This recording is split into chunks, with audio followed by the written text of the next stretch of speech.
دنیا کے پیچھے دوڑنے والا اس کو اللہ تعالیٰ اتنی دنیا دیں گے جو اس کی قسمت میں اللہ پاک نے لکھی ہوئی ہوگی اور اس سے زیادہ اس کو نہیں ملے گی، اور آخرت کے لیے تھوڑی محنت کرے گا اللہ اجر و ثواب بہت زیادہ دیں گے۔ اب دنیا اور آخرت میں فرق کیا ہے؟ دنیا کیسے کہتے ہیں؟ پیسہ کمانا یہ دنیا نہیں ہے، بیوی بچے تجارت یہ دنیا نہیں ہے۔ دنیا وہ چیز ہے جو انسان کو اللہ سے غافل کر، جو اللہ سے انسان کو غافل کر۔ ایک آدمی رات کو دیر سے سویا، کیوں؟ موبائل میں لگا رہا، بیوی بچوں میں لگا رہا، تقریب میں گیا تھا وہاں سے دیر سے آیا اور اس کی فجر کی نماز ضائع ہو گئی، دفتر دکان تو گیا فجر میں نہیں آیا، تو اس کی اولاد، اس کی بیوی بچے، اس کی تقریب، اس کا کاروبار یہ دنیا۔ اب یہ دین نہیں ہے، یہ دین نہیں بنے۔ رشوت کا موقع آیا رشوت دے دیا، سود کا موقع آیا سود پہ قرضہ لے لیا، جھوٹ بولنے کا موقع آیا جھوٹ بول دیا، اس کے پیسے لیے واپس نہیں کیے، اس کے پیسے لیے واپس نہیں کیے، اس سے قرضہ لیا اس کو دیا نہیں، تو یہ جو کاروبار ہے یہ دنیا ہے، یہ دنیا ہے۔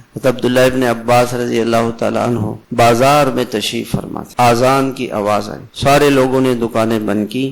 اور دکان بند کر کے مسجد چلے گئے، تو حضرت عبداللہ بن عباس رضی اللہ عنہ فرمانے لگے یہ وہ لوگ ہیں جن کے بارے میں اللہ تعالیٰ نے فرمایا رجال لا تلہیہم تجارت ولا بیع عن ذکر اللہ واقام الصلاۃ وایتاء الزکاۃ ویخافون یوما تتقلب فیہ القلوب والابصار۔ یہ مرد ہیں، مرد، اور ایسے مرد ہیں کہ تجارت خرید و فروخت ان کو اللہ کے یاد سے غافل نہیں، نماز سے زکوٰۃ کے دینے سے غافل نہیں کرتی، یہ آخرت سے کا خوف ان کے دلوں میں ہوتا ہے، جھوٹ نہیں بولتے، دھوکہ نہیں دیتے، رشوت نہیں لیتے، سود نہیں لیتے، کسی کا پیسہ دباتے نہیں ہیں، دھوکہ نہیں دیتے کسی، ایسے لوگ۔ تو دنیا کی کوئی چیز، جو بھی چیز اس کو اللہ سے روک دے، موبائل ہے موبائل میں لگا ہوا ہے اور فجر کی نماز ضائع ہو گئی، تلاوت کا موقع نہیں ملا، ذکر کا موقع نہیں ملا، اعمال صالحہ کا موقع نہیں ملا، دنیا کے اندر اتنا منہمک ہے، تو یہ تجارت اس کی دنیا ہے۔